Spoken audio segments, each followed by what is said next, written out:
Hi, everybody. Look at this early morning crew. I was joking I had the best lot because I didn't think anybody would be here at 10 a.m. on a Saturday, but I see you and I appreciate you. And welcome again to the Creative Time Summit 2024, States of Emergence, Land After Property and Catastrophe.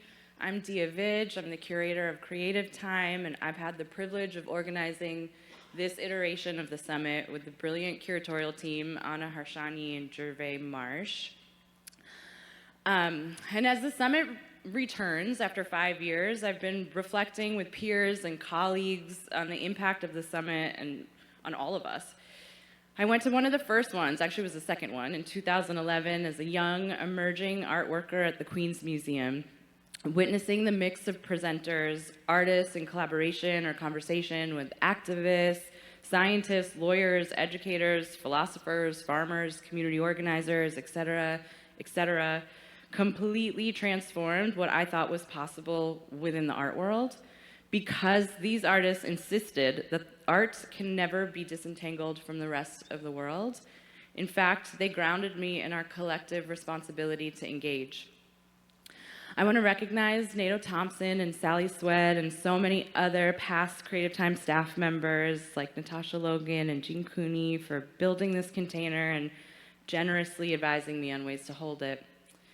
Of course, the summit sits in a much longer and larger continuum of convenings of socially engaged art, like Open Engagement, Common Field, the Allied Media Conference, Alternate Roots Festival, and so many more.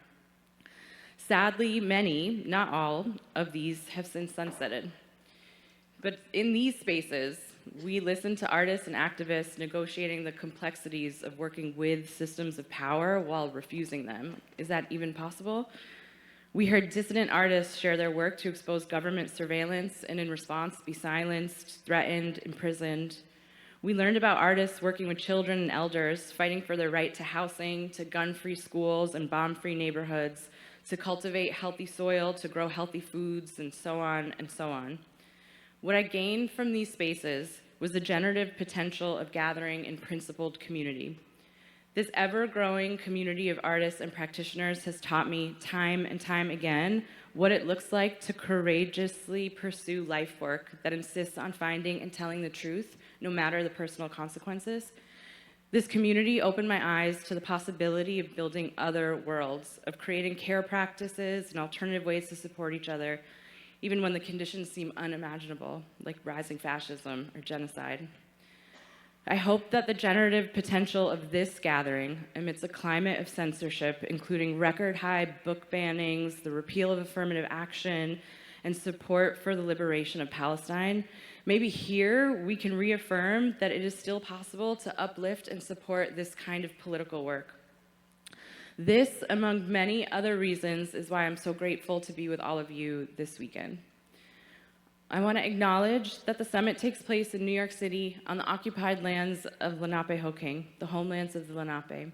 Creative Time stands in solidarity with the Lenape diaspora's right to return to their ancestral lands and in international solidarity with all people dispossessed of their ancestral lands due to forced displacement and ongoing settler colonialism.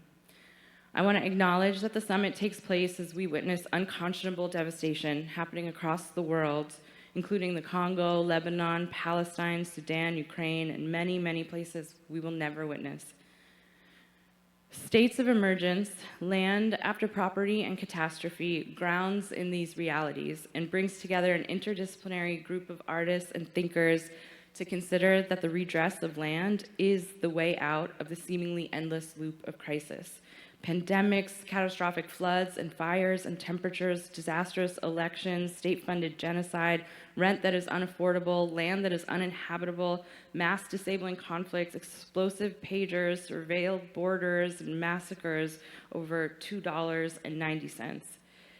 In this summit, we consider that the crisis is not isolated to these singular events, but instead we understand catastrophe to be inextricably linked to colonialism and empire.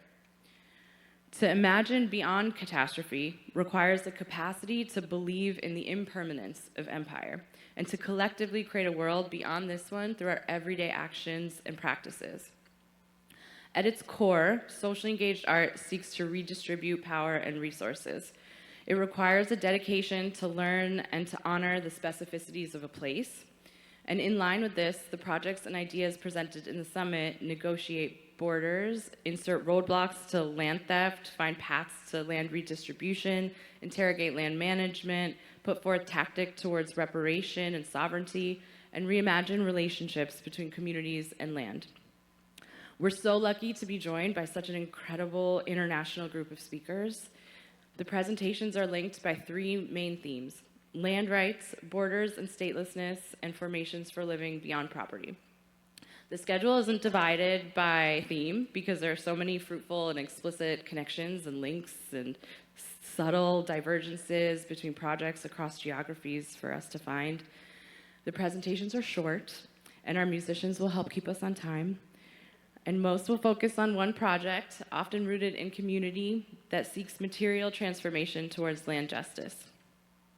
Some will be performative, some will be funny, some will be practical, some will be difficult, asking us to bear witness to conditions that might be foreign to some of us and all too familiar to others. So I want to welcome you to do what you need, to stretch, to take a walk outside, use the restroom, do your thing, and join us again when you're ready. And to our youngest audience members joining us today, we love you. We're so happy you're here, and there are art supplies in the lounge outside for you to play with. I want to thank Bahar Behabani for this poetic stage design. Yeah, it's quite stunning. I don't believe in time, but I do believe in water. Borrows from Dion Brand and maps the floodlines of New York City with coastal long-rooted grasses meandering alongside an uneven ground where the musicians will keep time. Shout out to our musicians, assembled by Ethan Philbrick on the cello and joined by Amirtha Kidambi on vocals, Joanna Matry on viola, and Sugar Vendel on the synthesizer. And thank you to our interpreters, Elisa Besher, Lisa Dennett, Desiree Schlee, and our real-time captioners, Stanley Sakai.